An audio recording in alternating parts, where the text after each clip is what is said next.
Cool. Yeah, so cons, I guess. One that I think you mentioned was the lower pay. When we talked about this before, you tend to get paid less when you work with an agency. I don't know if you want to talk about why that might be, if you have experience with that, but I can certainly as well. Yeah, sure. I'll start off with some quick thoughts, and then I'm sure you'll have stuff to add. I think one of the biggest differences is, when I'm talking to a SaaS business, I'm basically selling them a good chance at getting a certain sort of business outcome. Like a lot of times it's like, getting like a higher conversion rate, generating more leads, things like that. And so there's this idea of like the return on investment.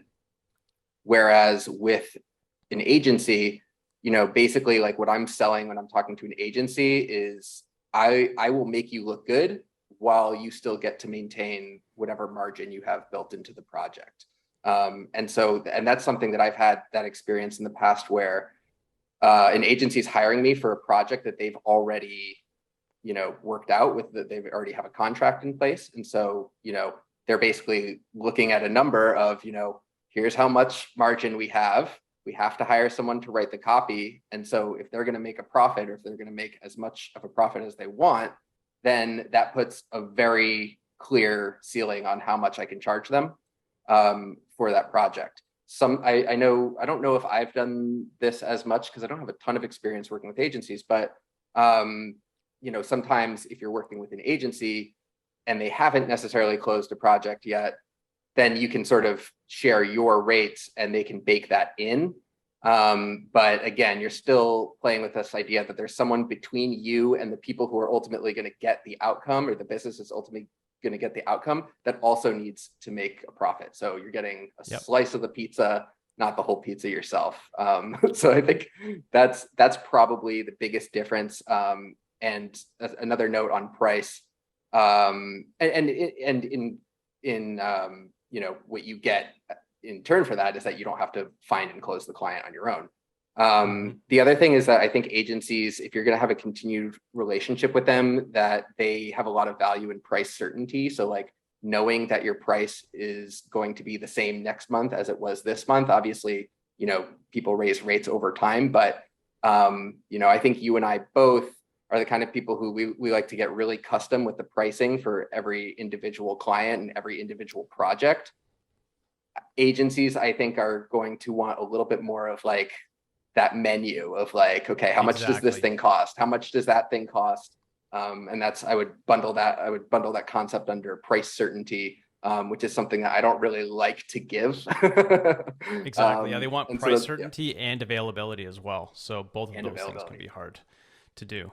Yeah, and another piece to that too, which kind of puts a ceiling on what you can usually charge with an agency, is if an agency is contacting you for copy, it's probably not their core competency. They're probably like a design agency or an ad agency or something like that. And so their client didn't come to them thinking about copy first and foremost. It just happens to be something they need for this project. And so that can also put a ceiling on it versus if someone contacts you or me directly, like they're usually someone who values copy. They know that it's a big problem and that it's costing them a ton of money.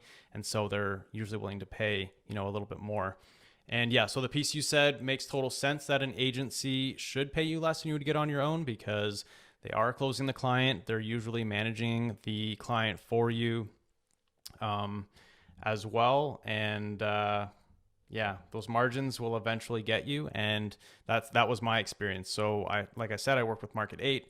They were awesome to work with. No complaints about them or the team. But eventually what happens is as you start to get more established in the space, you start having some inbound leads coming in directly and you're closing those deals and you're able to kind of feel out the prices, like how price sensitive they are, and then all of a sudden that steady paycheck from the agency just isn't as interesting anymore. And then you go back to the agency, you tell them the new rate that would make sense, and it just doesn't make sense because like they have margins they need to mind as well. And so it makes sense for them to find kind of the next copywriter who's up and coming, where they can, I guess you could say, like find almost like a diamond in the rough. They're going to be really good one day. They're already pretty good. And for the time being, they're willing to accept less than they probably will get a year or two from now. And that's that's the constant dance that agencies are doing. Yep. I guess the other thing, and so I mentioned that one of the pros of working with an agency is that they already have processes in place. And so you can just jump in and you can learn a lot. But once you've been around for a while, you have your own processes, right? And so it becomes very difficult to plug into another company's process. You're going to be fighting it all the way through because after, 2, 3+ years, you do things the way you do them for a very specific reason. You've learned a lot over several dozen clients. And so you have processes in place. You're more efficient this way. You're more effective. And it just kind of hurts to put that all to the wayside and just go back to where you started, which was taking orders, which is, it starts to feel a little bit like you've got a job again. And once you taste that freedom of doing things your way, it's really hard to go back to that. So I'm sure there's some agencies out there where they allow a copywriter to just kind of do their thing. But I haven't seen it. I don't know if you have any thoughts on that one.